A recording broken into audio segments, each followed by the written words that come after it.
नमस्कार, मैं संकेत आवटे। एक्चुअली आज बहुत सारे कमेंट आए हैं जो वीडियो मैंने पब्लिश किया है ना मराठी संकेत के ऊपर। ओला का एनालिसिस मैंने कर दिया है, वहां पे जाके एक बार देख लेना। अगर उसका डिटेल वीडियो चाहिए आपको मैं दे दूंगा। बहुत सारे इंपॉर्टेंट सब्जेक्ट्स आगे मैं कवर करने वाला हूँ या आपके कमेंट्स कवर करने वाला हूँ। स्टॉक का एनालिसिस कवर करने वाला हूँ। मुझे लगता है कि ऐसा एक स्टॉक मैं आपको बताने वाला हूँ जिसका इतना ज्यादा डीप एनालिसिस में करने वाला हूँ ना, तो आपको समझ में आ जाएगा कि कौन सा स्टॉक कौन कैसे चलाता है, किस प्रकार से स्टॉक को बूस्ट किया जाता है और आपको लगता है भाई साहब ब्रेकआउट आ गया अब एंट्री ले ले। फंसना नहीं है। इसीलिए मैं इस वीडियो के अंदर आपको बताने वाला हूं कि किस प्रकार से हमें सावधानी के साथ मार्केट में इन्वेस्ट करना चाहिए। पूरे 8 ट्रेडिंग सेशन में अगर आपने देखा होगा तो मार्केट कंप्लीटली कंसोलिडेटेड है। जो बार बार मैं रिपीटेडली रोज बोल रहा हूं कि मार्केट में मुझे जबरदस्त मूवमेंट नहीं नजर आ रही है। मार्केट रेंज बाउंड रहने के चांसेस बहुत ज्यादा है। ऊपर लेके जाया जाएगा, नीचे लेके आया जाएगा, वही मार्केट में चलता रहेगा। 24,500 के ऊपर मार्केट बंद हो चुका है, which is really positive thing. मेरे हिसाब से मार्केट बढ़ना चाहिए यार। मुझे लगता है मैं बोल रहा हूं, या मेरी इच्छा है बोल सकते हैं, परफेक्ट वर्ड। क्योंकि मार्केट बढ़ेगा तभी सब लोग कमाएंगे, क्योंकि सबकी इन्वेस्टमेंट्स हो चुकी है और ज्यादा हम ऐड करते जाएंगे। जैसे जैसे पैसा हाथ में आता जाएगा बढ़ा दे जाओ।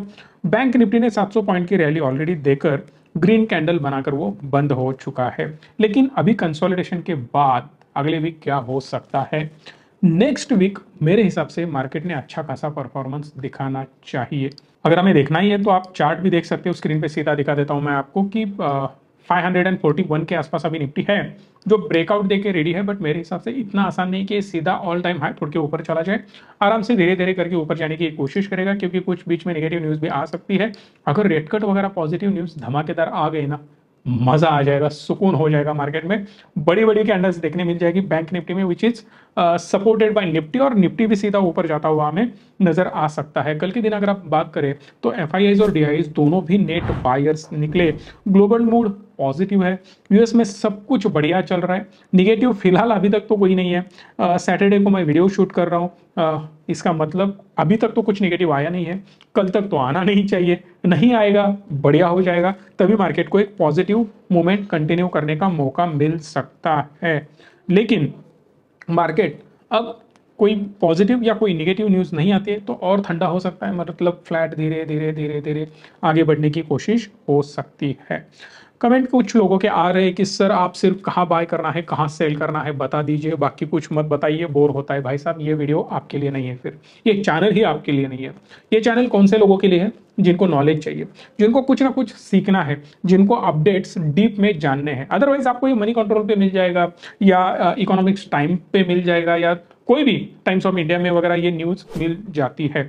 मतलब मार्केट में ये हुआ वो हुआ, आपको मिल जाएगा। बट उसके इम्प्लीकेशंस वो क्या होगा, एक्चुअल वो जेन्युइन ब्रेकआउट है नहीं है, आपको जानना है। एक स्टॉक के बारे में मैं बात करता हूं, देख लीजिए। पीवी फिनटेक स्क्रीन पे दिखा देता हूं। अब अगर ये स्टॉक आप देख रहे हो ना, तो आपको पता चल जाएगा कि भाई साहब ब्रेकआउट है। बताओ अब इसमें क्या करोगे आप? ये तगड़ा ब्रेकआउट हो चुका है, कहां तक जाएगा, कब रुकेगा, कुछ बोल सकते हो आप? नहीं। रीजन बिहाइंड दैट कि इसमें बहुत कुछ चल रहा है। 2 दिन में इसने जो ग्रोथ दिखाई है, ये देख लो 15%, 15.5% की ग्रोथ है। अब बताओ आप, ये 2 कैंडल में 15.5% कैसे बढ़ गया? क्यों बढ़ गया? ब्रेकआउट हो गया, बाय करो। करोगे? कभी भी मैं रिकमेंडेशन नहीं देता, बट मैं बोलना चाहता हूं कि ऐसे स्टॉक को बहुत ज्यादा डीपली एनालाइज करना पड़ता है। कैसे करना है चलो दिखा देता हूं। जिनको सीखना है ना उनके लिए हम है, बिल्कुल टेंशन मत लो। बट जिनको सीखना नहीं है उनके लिए मैं कुछ भी नहीं कर सकता। उनके लिए सीएनबीसी है या जी बिजनेस है, आराम से वीडियो देखते रहो, न्यूज पढ़ते रहो। 77,000 करोड़ की ये कंपनी है। 77,000 करोड़ की कंपनी, 754 का पीई रेशो। आप बोलोगे अरे यार पीई रेशो तो ज्यादा होगा बिकॉज कंपनी बहुत बढ़िया है। 39 इंडस्ट्री पीई है, फिर भी हम इसको बहुत ज्यादा वेटेज देने वाले हैं। रीजन बिहाइंड दैट, कंपनी आगे बढ़ेगी, प्रॉफिट बढ़ाएगी, ये करेगी वो करेगी, इसीलिए हम इसको आगे बहुत अच्छे लेवल पे देखते हैं। अब आगे बढ़ते हैं। क्वार्टरली रिजल्ट आ चुका है। 1,000 करोड़ का सेल, जहां पे 60 करोड़ का नेट प्रॉफिट हुआ इनका। बढ़िया, बहुत बढ़िया। कंपनी ने क्या बोला था कि हम डेफिनेटली प्रॉफिटेबल बनेंगे, बन चुके हैं। अब मजेदार चीज बताता हूं, जब भी प्रॉफिटेबल ये वर्ड आता है तब आपने पैसा कहां से कमाया, ये बहुत ज्यादा इंपॉर्टेंट होता है। क्योंकि बहुत सारी कंपनियां पैसा इधर उधर इन्वेस्ट कर जाती है, उसका ब्याज आता है और उस ब्याज को हम दिखा देते हैं कि हम प्रॉफिटेबल है, which is called other income. अगर आपकी कंपनी बाहर से पैसा कमा रही है, अदर इनकम बैलेंस शीट में दिखा रही है और बोल रही है कि हम प्रॉफिटेबल है, कोई फायदा नहीं है। रीजन बिहाइंड दैट कि मैं आपकी कंपनी में इन्वेस्ट कर रहा हूं बिकॉज ऑफ आपका बिजनेस मुझे बढ़ता हुआ नजर आ रहा है या बढ़ सकता है, बिजनेस में ग्रोथ दिख रही है, इसीलिए मैं इन्वेस्ट कर रहा हूं आपके बिजनेस में, ना कि आपके ओनली प्रॉफिट्स में। प्रॉफिट तो मैं बैंक एफडी करके भी दिखा सकता हूं, कोई बड़ी बात नहीं है, क्योंकि हजारों करोड़ कंपनी के पास पड़े होते हैं, बड़े बड़े इन्वेस्टमेंट आए होते हैं। अगर मैं एफडी भी कर दूं ना, चलो मेरे पास 1,000 करोड़ है, 1,000 करोड़ मैंने एफडी कर दी, आराम से उसमें मुझे 80-90 करोड़ ब्याज मिलेगा, आराम से धंधा चलता जाएगा। बट इन्होंने कितना कमाया? 60 करोड़। अब ये जो 60 करोड़ है कहां से आए देख लेना। 141 करोड़ अदर इनकम है। जो अदर इनकम है ना, वो भी घाटे में चला गया, मतलब हद है, हद बोल सकते हो आप। मतलब अदर इनकम आया, वो भी मैंने खा दिया, बचा कितना? 60 करोड़। ऑलरेडी कंपनी लॉस में है। अगर आप इनका ऑपरेटिंग प्रॉफिट मार्जिन देखो तो ये -4%, 39 करोड़ ये लॉस में है। ऑपरेटिंग प्रॉफिट मार्जिन की मैं बात कर रहा हूं, इसका मतलब समझ रहे हो आप? बहुत तगड़े लॉस में कंपनी है। आपको बोल रहा हूं मैं, जो बोल रहे हैं ना कि डीप में क्यों हो जाते हो, यही रीजन है। और आगे लेके जाता हूं, चलो आगे जाके बढ़ सकता है, डबल होगा, ट्रिपल होगा, धंधा बढ़ा देंगे, ये करेंगे वो करेंगे, मान रहा हूं। चलो सेल्स ग्रोथ दिखाओ मुझे कितनी है? 57%। यहां पे देखो 47%, 5 साल की सेल्स ग्रोथ। अप्रोक्सीमेटली मैं पकड़ रहा हूं कि 50% आपकी ग्रोथ है, मतलब हर 2 साल में आप डबल करोगे, मान रहा हूं। इसका मतलब आज जो आप 3,700 करोड़ का बिजनेस किए हो, या लास्ट ईयर आपने जो 3,400 करोड़ का बिजनेस किया है, 3,500 करोड़ पकड़ लो भाई साहब, 7,000 करोड़ का धंधा करोगे। 7,000 करोड़ का जो भी आप बिजनेस करने वाले हो, 2 साल के बाद उसके ऊपर प्रॉफिट मार्जिन क्या होगा? जो यहां तक आपने घंटा कमाया नहीं, आगे जाके कितना कमाओगे? अदर इनकम से ही होगा। चलो ठीक है, अदर इनकम भी छोड़ देते हैं, चलो वो भी इनकम ही है, मान लेते हैं। कितना करोगे? उसके लिए मुझे जाना पड़ेगा इंडस्ट्री के ऊपर। चलो कौन सी इंडस्ट्री है? मैं अब ये जो देख रहा हूं ना, ये स्टार हेल्थ का देख रहा हूं, कितना उनका प्रॉफिट मार्जिन होता है? 876 करोड़। Operating profit margin 8%। चलो ठीक है। LIC के पास जाता हूं, 3% LIC का नेट प्रॉफिट मार्जिन। SBI 0%, 3%। एक चीज मैं आपको बता देता हूं, जो भी इंश्योरेंस कंपनियां है ना, कंप्लीट घाटे में है। इंश्योरेंस कंपनियां सिर्फ जिंदा रहने के लिए काम चला रही है, बीच में बहुत सारे लीकेजेस है। इंश्योरेंस बिजनेस में बहुत डीपली जाके मैं बता सकता हूं, मोटर इंश्योरेंस की तो वाट लगी पड़ी है, कचरा हो चुका है उस धंधे का। आपको पता है, जो भी एजेंट्स वगैरह बीच वाले ही लोग कमा रहे हैं, अदरवाइज इंश्योरेंस कंपनियां मर रही है, मैं सीधा बोल सकता हूं। और बहुत डीप एनालिसिस मैंने इनका किया है, बहुत सालों से कर रहा हूं, because I am in insurance business as well. So मुझे पता है, बॉटम से लेके टॉप तक हर एक चेन को मैं जानता हूं, हर एक इंसान से मेरी बात होती रहती है, और हर एक इंसान कैसे कमा रहा है और कैसे वो चला रहा है, ये सारी कुंडली मेरे पास है। इसीलिए जो कमेंट कर रहे थे ना, पीपी फिनटेक किंग है, ये है वो है, अभी मैंने क्या किया था ना, ओला के साथ इसको कंपेयर किया था, इसीलिए उस पर कमेंट आया मराठी संकेत पे। इसीलिए मैं आपको बता रहा हूं, ये एक एग्जांपल के लिए। अब जो बिजनेस SBI लाइव कर रहा है, सेम बिजनेस पीपी फिनटेक बिल्कुल नहीं करता है, बट सेक्टर में उसी काम वो लोग भी करते हैं। HDFC लाइव कितना ऑपरेटिंग प्रॉफिट मार्जिन? 0.1, 0.12, कुछ भी नहीं है। जो कंपनी 1,00,000 करोड़ का सेल करती है, उनका प्रॉफिट मार्जिन नहीं है 1,31 करोड़। इतना तगड़ा बिजनेस करने के बावजूद भी ऑपरेटिंग प्रॉफिट मार्जिन नहीं है। जनरल इंश्योरेंस 45,000 करोड़ का सेल भाई साहब, 45,000 करोड़, सोच लो, बहुत बड़ी अमाउंट होती है। और सबके पप्पा जी कौन है? LIC 8 लाख करोड़ का सेल। सोच लेना पीबी फिनटेक कहां पे है अभी भी इनके कंपैरिजन में। बट चलो, ऐसा कंपैरिजन हमें बिल्कुल नहीं करना है, बट हमें क्या देखना है, इनका मार्केट कैप कितना है? 67,000 करोड़, बट नेट सेल्स कितना होता है? 47,000 करोड़। इसका मतलब 1.5x, 1.5 गुना मार्केट कैप, जो मेरा 1 साल का सेल्स है। चलो मान लिया। HDFC पे आओ, 1,00,000 करोड़ का ऑलमोस्ट सेल्स है, जहां पे इनका वैल्यूएशन 1.5 लाख करोड़ के आसपास है, मतलब मैंने 1.5x, 1.5 गुना मैंने वैल्यूएशन इनका बना लिया। SBI में जाता हूं, जहां पे मुझे ऑलमोस्ट 1,40,000 करोड़ के आसपास सेल है, जहां पे मैंने 1,70,000 करोड़ के आसपास मार्केट कैप है, which is almost 1.5x। LIC 8 lakh 8.5 lakh crore से भी ज्यादा सेल है, जहां पे इनका मार्केट कैप 6.5 लाख करोड़ के आसपास है। मतलब एक साल के सेल से भी कम मैंने इसका मार्केट कैप रखा है। मैंने मतलब आप सब ने, हर एक इन्वेस्टर ने, इसका मतलब 0.7, 0.8, 0.9x जो सेल्स है उससे भी ज्यादा टोटल वैल्यू। उसके बाद में आप स्टार हेल्थ का कंपेयर करो, 14,000 करोड़ का सेल है, जहां पे मार्केट वैल्यू 34,000 करोड़, 2x या 2.2x वगैरह मान सकते हो, मतलब 2x इसको हम मान लेते हैं इन एन एवरेज, 2.5x मान लो, कोई फर्क नहीं पड़ता है। यहां पे भाई साहब तगड़ी बात आपको नजर आ जाएगी, 3,500 करोड़ का सेल, जहां पे हम वैल्यूएशन 77,000 का दे रहे हैं। इसका मतलब समझ रहे हो, 20-22-25x, 20-25 गुना वैल्यूएशन दे रहे as compare to industry standard. क्यों भाई साहब, आलू डाल के सोना निकाल रहे हो थोड़ी तुम लोग, तुमको इतना वैल्यूएशन हम लोग दे, क्या कर रहे हो? मतलब आपने ही ठेका लेके रखा है मतलब डिजिटल इंडिया बनाने का या भारत का विकास करने का, ऐसा कुछ है? बिल्कुल नहीं है, मजाक कर रहा हूं, बिल्कुल पॉलिटिकल एंगल इसमें मत घुसाना। समझने वाली बात यह है ना कि ये कोई ना कोई कर रहा है। अब कौन कर रहा है ये मुझे बिल्कुल भी पता नहीं, मैं एक सर्वसाधारण इंसान हूं। अब ये कैसे, अब दिखाता हूं आगे जाके। शेयर होल्डिंग पैटर्न और प्राइस दोनों का कंपैरिजन करना आपको 5 मिनट में पता चलेगा किसने क्या किया है। मैं किसी के ऊपर बिल्कुल भी एलिगेशंस लगाना नहीं चाहता। कंपनी बढ़िया है, प्रमोटर बढ़िया है, सब लोग अच्छे हैं, स्टॉक बढ़ रहा है, बाकी आपके हाथ में है। यहाँ पे देखो एफआईआई मतलब कौन है, ये इन्वेस्टर ही है। कौन है यहाँ पे एफआईआई, ये आप देख लो, टेंसेंट है, एसवीएफ है, ये सारे लोग हैं, मतलब कोटक फंड्स वगैरह, ये सारे लोगों ने यहाँ पे इन्वेस्ट किया है। एक एफआईआई द्वारा चलाई जाने वाली एक कंपनी है, मतलब प्रोफेशनल्स एक कमिटी इसको चलाती है। सिंपल वर्ड्स में आप ये समझ सकते हो। यहाँ पे जो ग्रोथ है ना, 16, 17, 19, 17, 47%, 2022 सितंबर 2022 तक वाट लगी है। अब सितंबर 2022 कहाँ पे है, जुलाई अगस्त सितंबर यहाँ तक है। इसका मतलब यह है भाई साहब कि यहाँ पे शेयर होल्डिंग कम था, यहां से बढ़ने लगा। सेम देखो, यहां दिसंबर से बढ़ने लगा, मार्च में और बढ़ गया, यहाँ पे फिर से वापस आते हैं 2023 में, मार्च में फिर से बढ़ गया। मतलब इन्वेस्टमेंट बढ़ी एफआईआई की, बाकी किसी की इन्वेस्टमेंट बढ़ी है या आप ही देख लो, मुझे पता नहीं है बढ़ी है क्या नहीं बढ़ी है।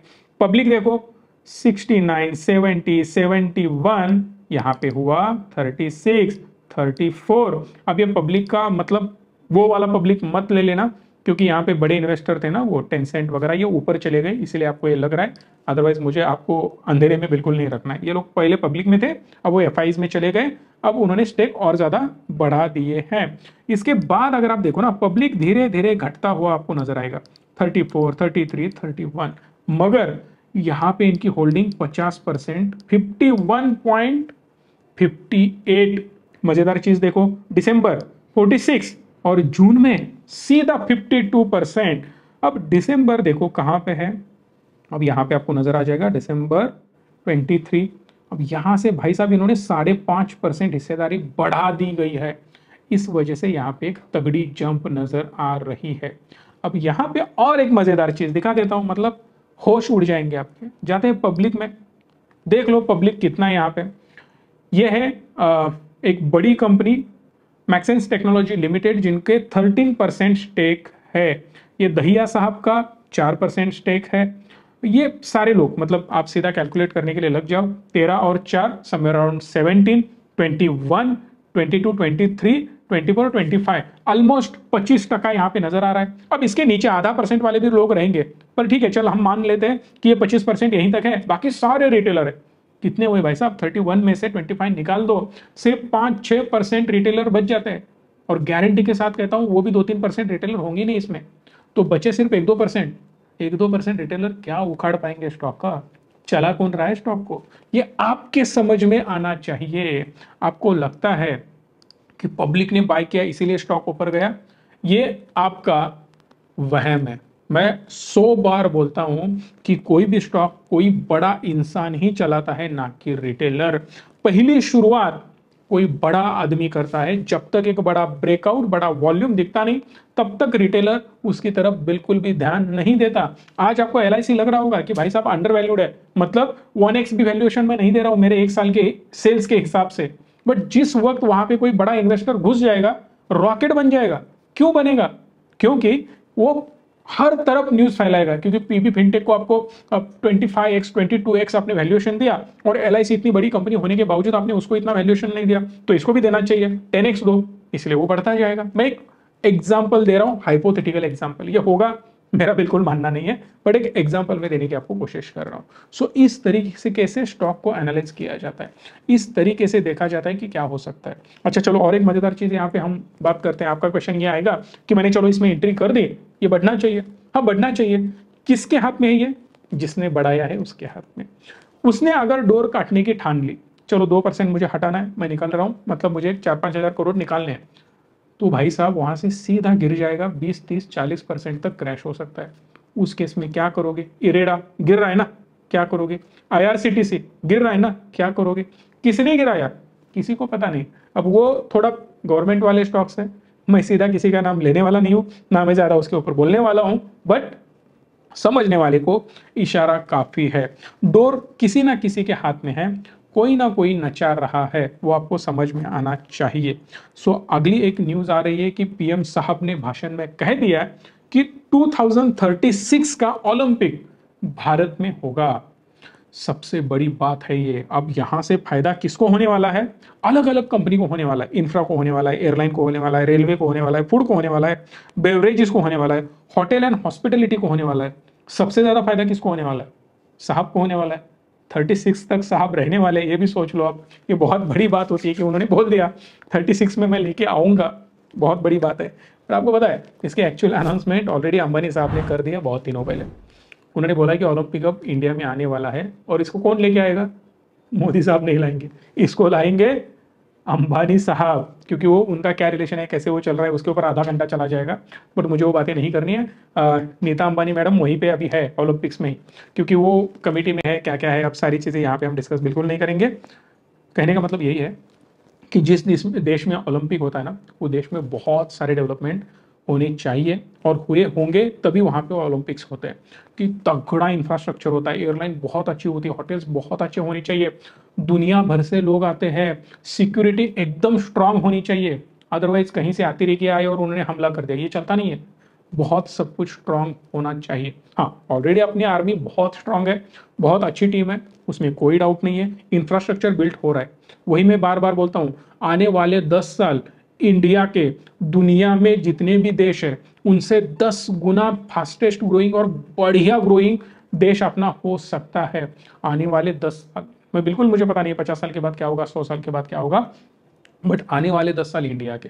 इसीलिए चिल्ला चिल्ला के कहता हूँ भाई साहब, अभी नहीं इन्वेस्ट किया ना, आपकी आने वाली पीढ़ी बोलेगी कि भाई साहब हमारे पिताजी को थोड़ा अभी सेंस नहीं था कि इन्वेस्ट कैसे करें। तो ये आपके ऊपर आरोप होने से पहले अभी से शुरुआत करो, थोड़ा थोड़ा नॉलेज लो, म्यूचुअल फंड में पैसा डालो, स्टॉक में डालो, जो करना है करो, बट अभी के अभी इन्वेस्ट करना शुरू करो। तगड़ी अमाउंट आपकी मार्केट में होनी चाहिए। जिंदगी भर एफडी करते बैठोगे ना, तो उसी लेवल से ही ग्रो हो जाओगे, बढ़िया ग्रोथ कभी भी नहीं मिलेगी। सो ये सेक्टर्स में जो भी आपको लगता है ना तगड़े स्कीम्स है, स्टॉक्स है, उसमें इन्वेस्ट करो, आपको बढ़िया रिटर्न मिल जाएंगे। आपको जो भी हेल्प चाहिए कॉल करो, इन्वेस्टमेंट की जर्नी शुरू करो। यूनियन कैबिनेट ने महाराष्ट्र और कर्नाटका के लिए 30,765 करोड़ के 3 मेट्रो रेल प्रोजेक्ट्स अप्रूव कर दिए, ऑलरेडी अप्रूवल आ चुका है। 2 कॉरिडोर्स होंगे फॉर बेंगलोर, जहां पे 15,600 करोड़ का इन्वेस्टमेंट होगा। 1 कॉरिडोर थाने में होगा, सीधा थाने में आएगा, हमारे मुख्यमंत्री के पास 12,000 करोड़ का इन्वेस्टमेंट आने वाला है शिंदे साहब के एरिया में। बढ़िया बात है। कोल्हापुर का कब एक मुख्यमंत्री होगा, हम उसकी राह देख रहे। ओके, कोई नहीं होगा तो हम ट्राई कर लेंगे। एक प्रोजेक्ट होने वाला है स्वारगेट से लेके कातरज तक, जो कि पुणे बेस्ड है, जहां पे 2,900 करोड़ का इन्वेस्टमेंट होगा। लास्ट टाइम ऑलरेडी उन्होंने 24,000 करोड़ के प्रोजेक्ट की अनाउंसमेंट कर ली है, मतलब वो 24,000 और ये 30,000 करोड़, बहुत तगड़ी इन्वेस्टमेंट हो रही है। और स्टॉक्स पे नजर रखना, आईआरसीटीसी की वाट लगी पड़ी है, वो स्टॉक के ऊपर आपकी नजर होनी चाहिए। बैलेंस शीट स्ट्रांग है, सब कुछ स्ट्रांग है, बट मैं सीधा आपको स्टॉक के ऊपर लेके चला जाता हूं। जानबूझ के ये वीडियो मैं लंबा बनाऊंगा, क्योंकि उतना नॉलेज भर भर के मैं देना चाहता हूं। यहाँ पे देखिए, पहला एक अपमूव आया, यहाँ से इधर तक गिरने का रीजन किसी को नहीं पता है, आज तक नहीं पता है, ना कोई रीजन पता चला है, ना कोई इन्वेस्टिगेशन हुआ है प्रॉपर, और जो भी हुआ है कुछ मिला नहीं है। गवर्नमेंट का स्टॉक है, चलो चलने दो। यहाँ से बढ़ गया, अब ये सीधा 20% गिर गया, क्यों गिर गया किसी को पता नहीं है। आप बोलोगे बाकी के भी गिरे, बिल्कुल नहीं गिरे। आप IRFC लो या RVNL लो, कोई भी स्टॉक लो, उनसे इनको कंपेयर करके देख लो, आपको पता चलेगा कि उसकी जो ग्रोथ थी उसके हिसाब से जो गिरा है ना वो जस्टिफाइड है। ये बिल्कुल भी नहीं है। ये चीजें आपको देखनी होगी। अगला स्टॉक है इरेडा। बहुत अच्छा खासा बढ़ोतरी दिखाने के बाद फिर से नीचे आने की कोशिश कर रहा है, विच इज नियर अबाउट 25%। 25% गिर गया भाई साहब, मैं मान रहा हूँ। बट और एक चीज देखो इसकी कि यहाँ से ये बढ़ कितना चुका है। यहाँ से अगर आप देखो तो सीधा 154% बढ़ चुका है। अब ये 154% जो बढ़ चुका है कितने महीने में बढ़ा है? ये मार्च महीने से लेके जुलाई तक, जून तक बढ़ चुका है। इसका मतलब हार्डली 3-4 महीने में जो ग्रोथ हुई है ये तगड़ी ग्रोथ है। इसके बाद ये 25% आई गए। मैंने 100 बार बोला इरेडा ऐसा स्टॉक है ना, बहुत अच्छा खासा झटका आपको दिखा देगा, बट निगेटिव भी दिखेगा और अच्छा झटका पॉजिटिव भी दिखाएगा। इस बार अगर इसके आप रिजल्ट देखोगे तो आपको पता चल जाएगा कि 1510 करोड़ का नेट रेवेन्यू, जहां पे 384 करोड़ का नेट प्रॉफिट है भाई साहब। इसका मतलब जबरदस्त आंकड़े हैं। जिस वे में वो जा रहा है बढ़िया जा रहा है, ग्रोथ चुम्मेश्वरी है, जबरदस्त जा रही है ग्रोथ। इसका मतलब एक अच्छा खासा आगे भी ग्रोथ ये दिखा सकता है। ये कंपनी क्या करती है? एनर्जी सेगमेंट में काम करती है, बहुत तगड़ा फाइनेंसिंग करती है। फाइनेंसिंग किसको करती है? गवर्नमेंट वाली कंपनियों को ही करती है। इसका मतलब पैसा सेफ है, कोई भी टेंशन नहीं है। पैसा दे दिया डूब गया, ऐसी चीजें यहाँ पे होने वाली बिल्कुल भी नहीं है। सिक्योरिटी बहुत ज्यादा तगड़ी स्ट्रांग है, पहली चीज। दूसरी चीज, अब कंपनी उतर रही है रिटेल में। बहुत बड़ी न्यूज है भाई साहब, एनर्जी में उतर रही है। इसका मतलब बायो एनर्जी में उतर रही है। उसके साथ साथ जो रूफटॉप, सोलर रूफटॉप जो होने वाले हैं ना, उसके लिए ये कंपनी अब फाइनेंस करने वाली है। इसका मतलब और ज्यादा डाइवर्सिफिकेशन होगा, और ज्यादा रेवेन्यू जनरेट होगा, और ज्यादा कंपनी की बैलेंस शीट स्ट्रांग बनती हुई नजर आएगी विद द चार्ट। सो नजर रखे आपको भी रहना है। कमेंट्स बहुत ज्यादा आ रहे हैं JSW इंफ्रा के ऊपर, क्योंकि हमने उनको बहुत ज्यादा कवर किया था। भाई साहब रिजल्ट तगड़ा था, सब कुछ बढ़िया है। पोर्ट का बिजनेस मैंने 100 बार आपको बोला है कि port is a king. Port का बिजनेस जो भी कर रहा है ना, वो मतलब नहा रहा है, सोने से नहा रहा है, आप बोल सकते हो। बहुत ज्यादा पैसा कमा रहा है वो बंदा, और पोर्ट से इतना पैसा आएगा ना आगे जाके। पोर्ट इज अ फ्यूचर, मैं 100 बार बोल रहा हूं। अगर आपका पोर्ट रिलेटेड कोई भी बिजनेस है ना, टिके रहना, और ज्यादा फोकस करना, या करना चाहते हो तो और ज्यादा आपका फोकस होना चाहिए, जैसे कि ये लोग कर रहे हैं। सो मेरे हिसाब से कोई भी पोर्ट हो, अदानी पोर्ट हो, JSW इंफ्रा हो, इनके ऊपर आपका ध्यान होना चाहिए। बिजनेस मुझे बहुत ज्यादा पसंद है। आपको क्या लगता है कमेंट बॉक्स में बताना। इस वीडियो को लाइक शेयर करके चैनल को सब्सक्राइब कर देना। धन्यवाद। Stay tune and stay positive.